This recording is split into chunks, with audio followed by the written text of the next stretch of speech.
Let me turn on the light. Oh, is it over already? Do I have to go right away? Oh, not if you don't want to. I don't. Would you like a cold drink? Wonderful. I'll see what's in the icebox. Do you want to come along? Oh, I'd follow you to the ends of the earth. Lovely. Just the kitchen is enough. Why, I like it. You've done it quite simply, haven't you? Yes, we didn't know whether to do it Empire or Neo-Grecian. So you settled for frigid air? It's so easy to live with. Oh, lucky you're not hungry, Mr. K. An icebox full of cornflakes. That gives you a rough idea of the sycamores.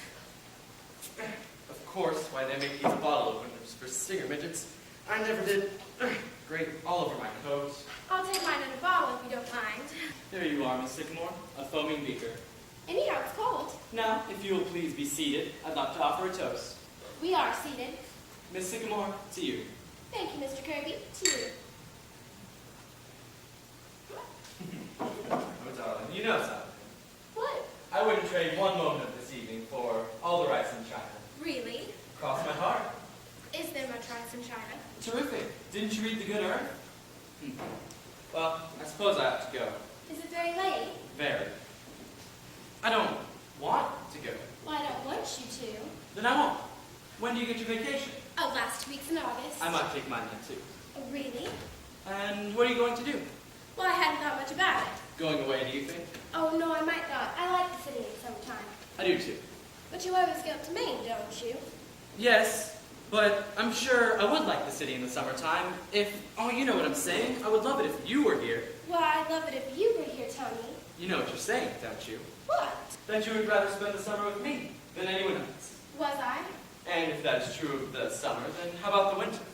I like that. Then there's spring and autumn, if you could see your way clear about those. I might. Well, that's the whole year. We haven't missed anything, have we? No. Well then. Alice, is that you? It's awfully late, isn't it? I didn't mean to interrupt anything, of course. Quite all right, Miss Sycamore. I just came down for a manuscript and then I'll be right out of your way. Here we are. Sex takes a holiday. Well, I'll be going. Good night. Good night, Mrs. Sycamore. Oh, well, I think you can call me Penny, don't you, Alice? Yes, Mother. Well, good night. Good night. What was that? Oh, don't worry, Tony. That's Father. Oh, this time of night? Any time of night, any time of day. Darling, you know something. You're more beautiful, more lovely, more adorable than anyone in the whole world. Oh, don't, Tony. What? Darling, just because you're mother, all mothers are like that. I mean, and Penny's a sweetheart. See, I'm even calling her Penny. It's not that, Tony. This is something I should have said a long time ago, but I didn't have the courage to. I let myself be swept away because I loved you so. Darling. No, listen, Tony. We're of a whole different world. A different kind of people. Oh, I don't mean money or socially. That's too silly. It's just your family and mine. It wouldn't work, Tony. It just wouldn't work. All right, have it your way. That's why they pay her all that money, because she can't dance. Well, I don't call that dancing what she does. Oh, hello. How was the ballet? It was fine, Izzy. It was wonderful. Hello there. Hello? Look, what do you people think?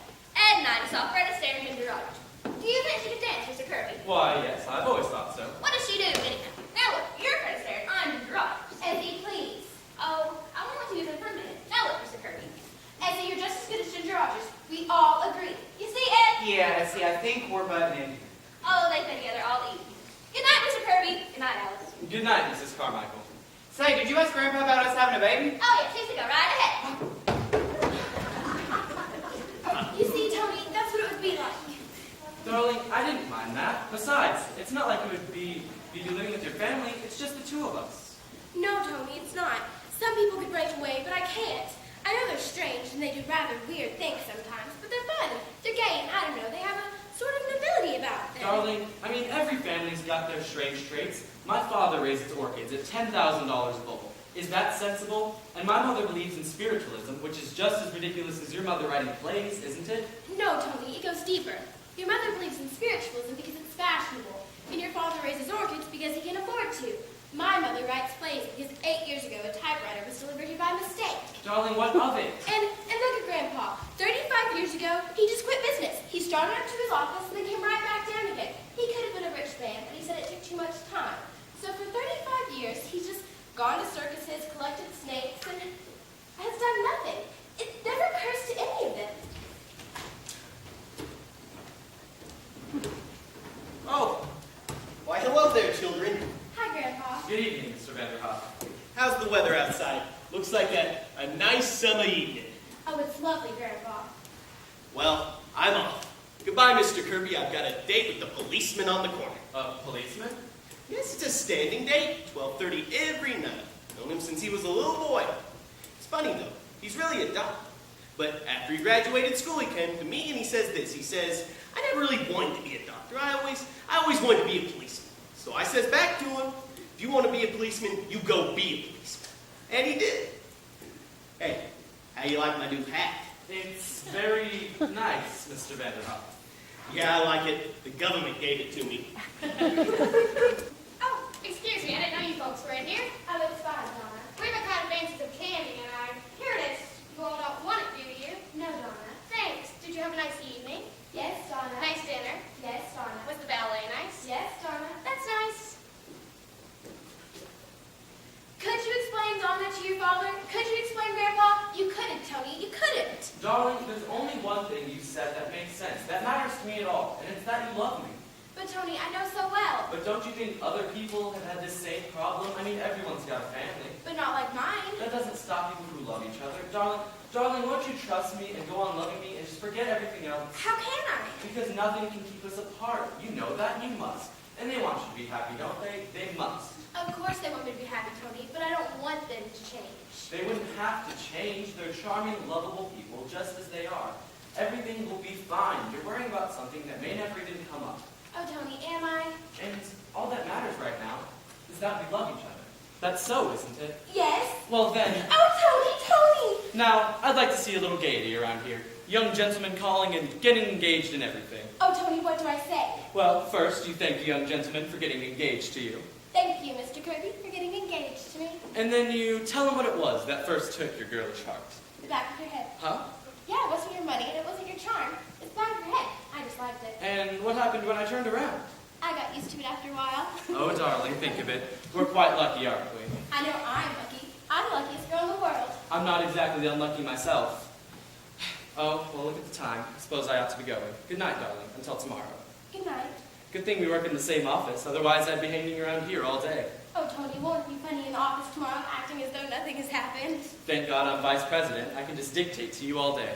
Dear Miss Sycamore, I love you, I love you, I love you. Oh, darling, you're such a fool. How about you meet me in the drugstore tomorrow morning before you head up to the office? I'm sure I'll have a million things to talk about. All right. And then lunch and dinner tomorrow night.